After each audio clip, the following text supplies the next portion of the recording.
Now we're singing about the love and all the things we had. We are up, we are down, but we're never giving up. अस्सलाम वालेकुम, welcome to my channel medical club. आज की video है बहुत ज़्यादा informative क्योंकि common cause के बारे में है वीडियो जो कि आपको नज़र आ रहा है। स्टमक प्रॉब्लम एक मेन कॉज है जो कि इंडाइजेशन कॉज करता है, हार्ट बर्निंग कॉज करता है, पेन बहुत ज़्यादा होता है। तो बेसिकली इंडाइजेशन कहते हैं पेन या डिस्कम्फर्ट को है, जो कि आपका प्रॉपर्ली अगर स्टमक डाइजेस्ट नहीं करता तो आपको कुछ भी खाने के बाद एक प्रॉब्लम सा बन जाता है जिसको आप इंडाइजेशन कहते हो। वो स्टमक को डिस्टर्ब कर देता है, उसकी वजह से हार्ट बर्निंग होती है। आपका स्टमक जो है वो प्रॉपर्ली डाइजेस्टिव प्रोसेस जो है वो परफॉर्म नहीं करता। ये सिर्फ और सिर्फ एक प्रॉब्लम एक उस पार्ट के अंदर नहीं होती, बल्कि इसकी वजह से आपकी पूरी बॉडी जो है वो डिस्टर्ब होती है, सारे बॉडी पार्ट्स इससे डिस्टर्ब होते हैं। और ये जो प्रॉब्लम है ये आलमोस्ट सब ने एक्सपीरियंस किया होगा, सब कोई मतलब इंडाइजेशन होती है, लेकिन इंडाइजेशन में फ़र्क होता है। कुछ लॉन्ग लास्टिंग होती है, कुछ जो है वो with in for a minute और फॉर अ सर्टेन आवर्स के लिए ये प्रॉब्लम कॉज होती है। तो अगर तो ये जो है वो लॉन्ग लास्टिंग मसला हो तो तब आपको डॉक्टर के साथ मस्ट कंसल्ट करना चाहिए, ट्रीटमेंट करवाना चाहिए, क्योंकि उसके लिए उसको कहा जाता है गैस्ट्रो इंटेस्टाइनल डिसीज़। और अगर ये सिर्फ और सिर्फ वक्ती या फॉर सर्टेन टाइम के लिए हो, बिल्कुल कुछ देर के लिए हो, या मतलब आपको पहले से मसला ना हो, तो वो तो सिंपल आपको कोई भी डाइजेस्टिव सिरप इस्तेमाल करने से या कैप्सूल लेने से ठीक हो जाता है। अगर हम इसके सिम्टम्स के बारे में देखें तो मेन मतलब आपको एपिजेस्ट्रिक मतलब आपको पेन बहुत ज़्यादा होता है। आपका जो पार्ट होता है सेंट्रल पार्ट एब्डोमिनल के अंदर जहाँ पे स्टमक लाई करता है, बर्निंग सेंसेशन बहुत ज़्यादा प्रोड्यूस होती है, जैसे कि तेज़ाबियत होती है। आपको आपकी जो खाया होता है आपने वो आपका बहुत लेट डाइजेस्ट होता है, वो वॉमिटिंग की फॉर्म में आपको फील हो रहा होता है।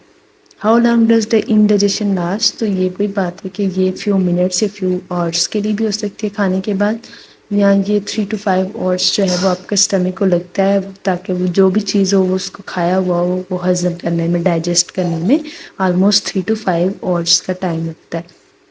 लेकिन ये प्रॉब्लम ऐसा है कि जो लॉन्ग लास्टिंग भी होता है कुछ लोगों के अंदर। अगर इसके मेन कॉज की बात की जाए तो स्टमक में एक एसिड प्रेजेंट होता है, उस एसिड का लेवल अगर इंक्रीज़ कर जाए तो तब भी स्टमक के अंदर ये प्रॉब्लम बन जाता है, जिसकी वजह से इंडाइजेशन, हार्ट बर्निंग और ये आपके स्टमक जो है वो डिस्टर्ब हो जाता है, आपका मैदा जो है वो डिस्टर्ब हो जाता है। इसी तरह आपका मैदे के अंदर या आपके स्टमक के अंदर एक लाइनिंग प्रेजेंट होती है जो आपके मैदे को महफूज रखती है। अगर उस लाइनिंग में कोई ब्रेक डाउन होती है, उस लाइनिंग में कोई मसला या उस लेयर में कोई प्रॉब्लम हो जाती है या ब्रेक डाउन हो जाती है उसकी, तो उसकी वजह से भी उसका लेवल जो है वो इंक्रीज़ कर जाता है। और वही लेवल अगर आपके टॉप ऑफ स्टमक में या ईसोफेगस में या स्मॉल इंटेस्टाइन में चला जाए तो उसकी वजह से भी आपको स्टमक का प्रॉब्लम जो है वो हो जाता है। उसकी वजह से भी आपको हार्ट बर्निंग होना शुरू हो जाती है, आपका खाया हुआ कुछ भी कोई भी ऐसी चीज़ जो वो इजीली डाइजेस्ट नहीं होती। तो उसके लिए आपको अपने डॉक्टर के साथ कंसल्ट करना चाहिए अगर आपको वो प्रॉब्लम लॉन्ग लास्टिंग हो।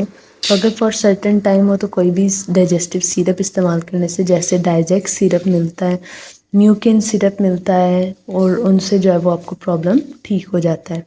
और अगर आपका लॉन्ग लास्टिंग प्रॉब्लम हो तो तब आपको आपके डॉक्टर से कंसल्ट करना चाहिए ताकि वो आपको कैप्सूल्स रिकमेंड करें, और उस कैप्सूल से वो आपका ट्रीटमेंट जो है वो प्रॉपरली ठीक हो जाता है। उससे आपका मैदा जो है वो दोबारा से नॉर्मल फंक्शन में काम करना स्टार्ट कर देता है। अगर कैप्सूल्स की बात की जाए या उसके ट्रीटमेंट की बात की जाए तो ओमेप्राजोल जो है वो फार्मूला होता है, और इस फार्मूले में बहुत सारे कैप्सूल्स अवेलेबल होते हैं। SKM20 प्रेजेंट होता है, SKM40 में भी मिलता है, SK20 होता है, SK40 भी अवेलेबल होता है, शैले कैप्सूल्स होते हैं, और इसी तरह नेक्सिन 20 की फॉर्म में मिलता है।